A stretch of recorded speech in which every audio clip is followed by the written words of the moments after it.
हमारे पवित्र वेदों में सभी धर्मों में ये जिक्र है ब्रह्मचार्य आश्रम और घर गृहस्थ आश्रम। तो गृहस्थ आश्रम में बहुत सारी बातें आपको पहले बता चुके हैं कि तालमेल बिठाना, एक अगर कभी गुस्से में आ जाए तो दूसरा थोड़ा शांत रहे, एक दूसरे के बारे में कोई अगर गलत बात कहे तो शांति से सुनो, एक दिन गुजारो, अगले दिन बात करो, हो सकता है वो लड़ाने के लिए आपको बात कर रहा हो। गृहस्थ जिंदगी में संयम बेहद जरूरी है, ये भी आपको बताया। घर गृहस्थ में रहते हुए क्या भक्ति की जा सकती है? घर परिवार में रहते हुए क्या परमपिता परमात्मा के उस भगवान के दर्शन हो सकते हैं? जी हां, आप अपने घर परिवार में रहिए, जिस धर्म को मानते हैं मानते रहिए, पर तालमेल बिठाइए काम धंधा करते हुए राम का नाम जपने का। हमारे धर्मों में लिखा है, पवित्र वेदों में, कर्म योगी और ज्ञान योगी।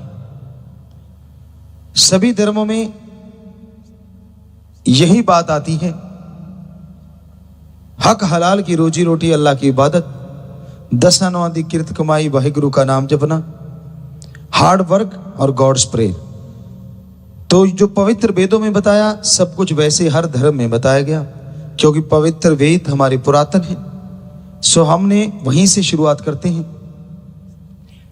तो इन सभी में बताया है काम धंधा करते हुए, कर्म योगी रहते हुए आप ज्ञान योगी बन सकते हैं, या यूं कहें पहले ज्ञान योगी बनिए फिर कर्म योगी बनिए।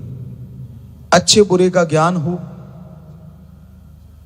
और अच्छे बुरे की पहचान हो, तभी आप कर्म करें।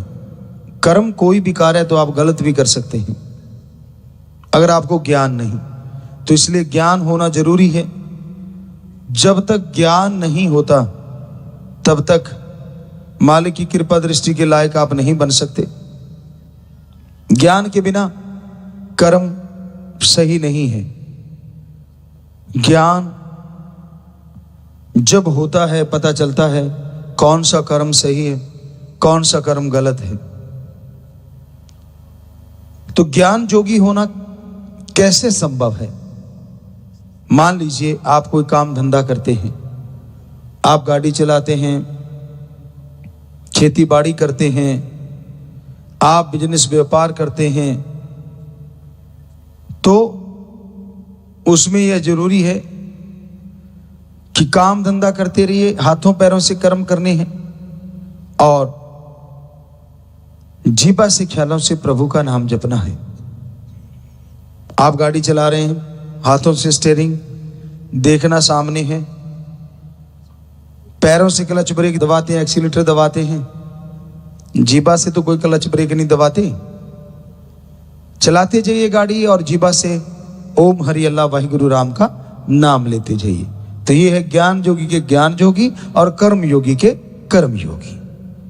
यहां जाना चाहते हो वहां भी पहुंच गए और प्रभु का नाम भी होता जा रहा है। इसी तरह खेती बाड़ी में आप ट्रैक्टर चला रहे हैं तो राम नाम के गीत गाइए और ट्रैक्टर हाथों पैरों से चलाते रहिए, हल जोतते रहिए। आपको करके भी दिखाया था पिछली बार। तो ज्ञान योगी के ज्ञान योगी और कर्म योगी के कर्म योगी। तो ये तालमेल बिठाना है आपने। आप पैदल जा रहे हैं, वॉकिंग करते हैं, सुबह सवेरे दौड़ना, भागना, वॉकिंग करना अच्छी चीज है अगर आप कर पाओ तो। जीवा तो खाली होती है, उससे तो भागना नहीं। विचारों में तरह तरह के विचार आ जाते हैं, वो तो सही नहीं। इसलिए आप अपने विचारों से सुमरन करें, भक्ति करें और जीवा से भी प्रभु का नाम लें और काम धंधा करते रहिए। कोई भी वॉक कर रहे हैं, लेटे हुए हैं, बैठे हुए हैं, फुर्सत के क्षण हैं, सोने जा रहे हैं, यकीन मानो लेटे लेटे भी अगर आप राम नाम जपोगे तो बहुत जल्दी नींद भी आएगी, बढ़िया नींद आएगी, और हो सकता है सपनों में भी आपके भगवान कोई कर्म काट दे। तो इस तरह घर गृहस्थ में रहते हुए प्रभु का नाम लिया जा सकता है। क्या समाधि में भी बैठा जा सकता है? सुन समाधि कहते हैं। जी हां, आप संयम बरतेंगे तो समाधि में भी बैठ के मालिक के नूरी स्वरूप के दर्शन कर लेंगे। संयम काम वासना, विषय विकार, क्रोध, लोभ, मोह, अहंकार, मन माया पे कंट्रोल, चलते बैठ के लेट के काम धंधा करते सुमन करते हुए आप कर सकते हैं। और उसके बाद जैसे आलती पालती मार के बैठेंगे, ध्यान यहां पे जमाएंगे, तो उससे क्या होगा, समाधि की तरफ आप बढ़ने लगेंगे। तो समय लग सकता है, लेकिन आप ये अभ्यास अगर लगातार जारी रखेंगे तो यकीनन आप सुन समाधि में नूरी स्वरूप के भी दर्शन कर सकते हैं। तो घर बार छोड़ना कोई जरूरी नहीं है। घर बार छोड़ के, परिवार त्याग के जाना, जंगलों में, उजाड़ों में, पहाड़ों में रहना कोई जरूरी नहीं है। घर परिवार में रहते हुए, कर्म योगी होते हुए भी ज्ञान योगी बनिए तो यकीन मानिए ऐसा करने से घर में सुख शांति भी आती है और खुशियां भी मिलती हैं। घर गृहस्थ में या ब्रह्मचार्य में, किसी भी आश्रम में रहते हुए अगर आपका आत्मबल बढ़ जाता है तो इम्यूनिटी ऑटोमेटिकली बढ़ जाती है, बीमारियों से लड़ने की शक्ति कैसे बढ़ाई जाए। बहुत सारी चीजें खाने पीने की आ गई हैं, जिसमें बड़े बड़े लेवल, जब से ये कोरोना महा बीमारी आई थी उसके बाद तो इम्यूनिटी, छोटे छोटे बच्चे भी सीखे ये भी कोई चीज होती है, पहले नहीं पता होता था। तो अब उसके लिए प्रोडक्ट बड़े बन गए हैं, ये ले लो जी, ये बूस्ट कर देगा, वो ले लो, बूस्ट करता होगा, हम नहीं कहते कि नहीं करता, करते हैं। जड़ी बूटियां, चीजें ऐसी होती हैं जो अंदर के लड़ने की शक्ति को बढ़ा देती हैं। पर हमारे आद काल से महापुरुषों ने, ऋषि मुनियों ने यह कहा है कि अगर आप मेडिटेशन करते हो, ध्यान में बैठते हो, तो आपके अंदर की शक्ति, खास करके लड़ने की शक्ति बहुत ज्यादा बढ़ जाती है। बीमारियों से लड़ने की शक्ति, बुराइयों से लड़ने की शक्ति, क्योंकि राम नाम से आपको बहुत रोज ही बताते हैं कि डीएनए के सेल पावरफुल होते हैं। डीएनए पावरफुल होते ही दिमाग को मैसेज करता है और दिमाग सारे शरीर को कंट्रोल करता है। सारा खेल ही दिमाग का है। 40 साल के बुजुर्ग भी देखे हैं और 80 साल के जवान भी देखे हैं। ये सब दिमाग का खेल है। सोच लिया, ओहो बूढ़े हो गए, हिला नहीं जाता, बस न साथ के साथ ही बूढ़े होने शुरू हो जाते हैं। और ये अंदर धारण कर लिया कि नहीं, वो एक पता नहीं कैसे, किसी ने शायद फिल्म में बोला होगा, पता नहीं सुना है, बूढ़ा होगा तेरा बाप। तो अंदर भावना, एक ऐसी जज्बा ऐसा रखो कि हाँ नहीं, मेरा शरीर तंदुरुस्त है, मैं सही हूं, एक्सरसाइज करो, सही काम धंधा करो, साथ में राम का नाम जपो। ये धर्मों में लिखा है। प्रभु के नाम का सुमरन और शारीरिक मेहनत, योगा या कोई भी कड़ा परिश्रम आप करते रहिए तो यकीन मानो आप के अंदर की जो लड़ने की क्षमता है वो बढ़ती जाएगी, आप शक्तिशाली होते जाएंगे और बीमारियों से आप जीत हासिल कर पाएंगे। तो ये ब्रह्मचार्य में, घर गृहस्थ में रहते आप कर सकते हैं। इसके लिए कुछ अलग से करना नहीं होता। जीवा ख्यालों से मेडिटेशन, गुरु मंत्र का जाप करना है। जैसे जैसे आप जाप करते जाएंगे वैसे वैसे आपकी आत्मिक शक्ति बढ़ती जाएगी। जैसे जैसे राम नाम की भक्ति करते जाओगे वैसे वैसे आपका चेहरा नूर से भरता जाएगा, शरीर में शक्ति आती जाएगी और अचंभित हो जाता है इंसान, दंग रह जाता है। ये कैसे पॉसिबल है कि आदमी की शक्ति ज्यों की त्यों रहे? ब्रह्मचार्य, ब्रह्मचार्य का पालन ज्यादा करो। घर गृहस्थ में रहते हुए भी ब्रह्मचार्य का पालन करो, बुरा ना मानना। हमने आम तौर पे देखा, पवित्र वेदों में संतों ने, महापुरुषों ने भी लिखा और हमने प्रैक्टिकली भी देखा, पशु जो होते हैं वो तभी आपस में मिलते हैं जब बच्चा लेना हो। आदमी तो पशुओं से इस मामले में बहुत ही बुरा ना मानना, पिछड़ा हुआ है।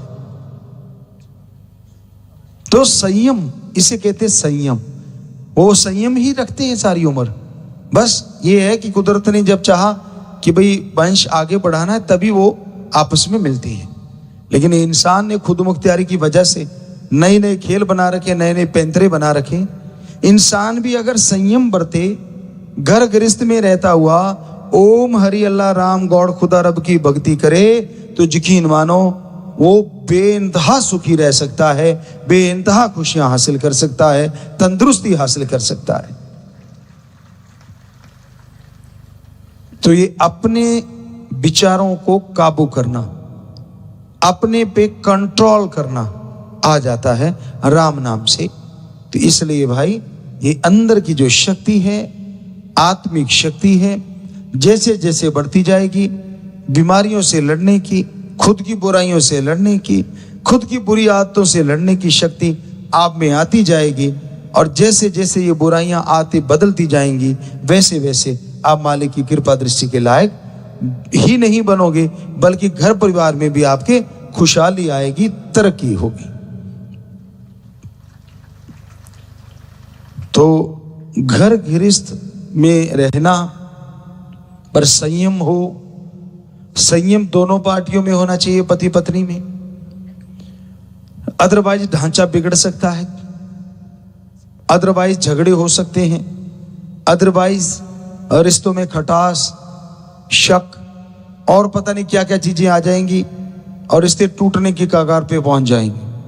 हाँ, दोनों में संयम हो, जो कि सुमरन से हो सकता है। राम नाम, अल्लाह वाहिगुरु गौड़ खुदा रब की भक्ति से ही संयम आता है।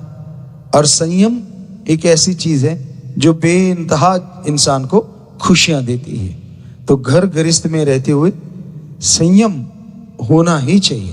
ब्रह्मचर्य में तो ये परफेक्ट होता है अगर कोई ब्रह्मचर्य का पालन करे, पर घर गृहस्थ में सुमरन के द्वारा, भक्ति के द्वारा कंट्रोल किया जा सकता है अपने विचारों को, अपने ख्यालों को। आदमी का दिमाग विचार शून्य नहीं होता, कुछ ना कुछ अंदर चलता ही रहता है, चलता ही रहता है। और हर आदमी की मन की इच्छा पूरी नहीं होती। ये नहीं होता कि आपने जो सोच लिया वो पूरा ही होगा, ऐसा संभव नहीं है। हाँ, जो आपके लिए अच्छा है वो तब पूरा होगा जब आप संयमी बन जाओगे, जब आप प्रभु के नाम का सुमरन करोगे, तब आप मानने लगोगे कि प्रभु ने जो किया ठीक था, जो कर रहा है ठीक है, और आगे जो होगा वो ठीक होगा। ऐसा सोच लिया, समझ लो भक्त बन गए। अदरवाइज अगर आप तरह तरह के विचारों की, प्रश्नों की दीवार खड़ी करते रहते हो भगवान के सामने, उससे होता कुछ नहीं, लेकिन आपकी भक्ति मार्ग में बाधाएं आनी शुरू हो जाती हैं। तो भाई सुमरन कीजिए, कर्म योगी ज्ञान योगी बनिए। चलते बैठ के लेट के काम धंधा करते हुए सुमरन किया करो। और कई बार जैसे बच्चों ने कहा था कि गुरुजी वो कौन सा तरीका है जो दौड़ने से वजन कम होता, आज हमने वो आपके लिए डाला भी है फोन पे कि कैसे वो दौड़ना चाहिए, कैसे वो स्पीड होती है। ना वॉकिंग है ना दौड़ना है, बीच का थोड़ा सा, तो आप उसको जंप लेके चलने का एक तरीका होता है। बाकी आप फॉलो कीजिए, ये तो हमारा खुद का आजमाया हुआ परफेक्टली असरदार है। करना तो आपने है, वो आपके हाथ में है, उससे वजन लाजमी उड़ता है। लेकिन ये थोड़ा ही ना है कि सिर्फ ऐसा करने से वजन उड़ जाएगा। वो करके 5-4 पिज्जे रगड़ दिए, वजन तो दुगना हो जाएगा। तली चीजें खा गए, घी दूध का इतना सेवन कर लिया, तो खाने पीने भी कंट्रोल करना बेहद जरूर। भूखे मत रहो, चेहरे की रौनक उड़ जाती है। ये नया सा एक वर्ड आया, डाइटिंग। हम डाइटिंग पे हैं और मुंह सूख के वो, मतलब क्या कहें, बुरा लगता है। बच्चे बुरा मनाएंगे, अजीब सा हो जाता है, जैसे आम का ऊपर का सारा चूस लिया जाए और नीचे गुठली सी रह जाती है, अजीबोगरीब सा हो जाता है। फिर कहते ये क्या हो गया। तो बच्चों, भूखे रहना कहाँ, क्यों अपने आप को सजा दे रहे हो। खाओ, खा के कम करो, जितना मर्जी सलाद खा लो, बॉडी वेट इंटू 10 ग्राम आप फ्रूट खाओ। तो इस तरह से अगर खा के कम हो जाए तो ज्यादा अच्छा नहीं, आपके मिनरल्स भी पूरे हों, चेहरे पे भी कोई फर्क ना पड़े और वजन भी कम हो जाए। तो इस तरह से बात वहीं पे आती, घूम घुमा के संयम, खाने पीने में भी संयम रखना होगा। सामने सामान देखा टूट पड़ते हो। फिर आगे से पूछो, कई भारी बच्चे आते, बेटे बेटियां हमारे, पूछते उनसे बेटा मोटा कैसे हो गया? कहता पता नहीं गुरुजी। अरे ज्यादा खाता होगा। ना जी मेरे तो पानी भी लगता है। उन्होंने कहा पानी लगता है, बेचारे गरीब पानी पीते ज्यादा, उनके तो नहीं लगा। तो असली सामान तो बताना नहीं ना, क्या क्या खा जाते हैं सोने के बाद माँ बाप के, या जागते हुए भी दांव लगा जाते, देखा कोई है तो नहीं, मुंह में सीधा पार ऊंट की तरह अंदर ही सीधा। कहीं तो चबाते ही नहीं, कब्जी हो जाती है, फिर अलग चक्कर पड़ता है। क्योंकि ज्यादातर चबा के भोजन, पवित्र वेदों में लिखा कि भोजन जो है खाने पीने की चीज, उसको पियो, यानी इतना चबा दो कि वो पानी की तरह हो जाए, और पानी को खाओ, सिप सिप करके आराम से पानी पिया करो, जल्दबाजी ना किया करो। तो भाई हमारा काम बताना है, मानना आपने है। मानोगे तो भगवान जी के वो संत पीर पैगंबरों ने जो लिखा, उनके द्वारा बताई हुई बातों से खुशियां जरूर मिलेंगी।